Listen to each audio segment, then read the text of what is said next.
আজানের সময় আকাশের দিকে তাকিয়ে একটি দোয়া পড়েন, আপনার সব দোয়া কবুল হবে। আল্লাহর কসম করে বলছি, আল্লাহর কসম করে বলছি, পরীক্ষিত আমল এগুলো শেয়ার করে দিবা। তুমি আমল না করেও সওয়াব পাবা তোমার একটা শেয়ারে।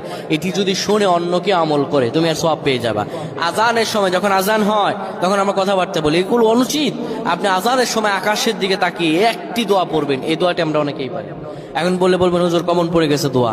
আমরা অনেকেই আল্লাহ তাআলার কাছে এটা ওটা চাই, কিন্তু সঠিকভাবে চাইতে জানি না।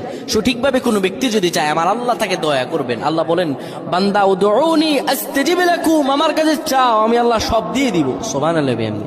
যখন আপনার আজান হয়, আজানের সময় আপনি আসমানের দিকে তাকান, তাকিয়ে আপনি বলুন, পড়তে থাকেন, আল্লাহুম্মা আনতা রাব্বি লা ইলাহা ইল্লা আনতা খলাকতানি ওয়া আনা আবদুকা ওয়া আনা আলা আহদিকা ওয়া ওয়া'দিকা মাসতাতা'তু আউযু বিকা মিন শাররি মা সানা'তু আবু'ু লাকা বিনি'মাতিকা আলাইয়া ওয়া আবু'ু বিযানবি ফাগফির লি ফাইন্নাহু লা ইয়াগফিরুয যুনুবা ইল্লা আনতা।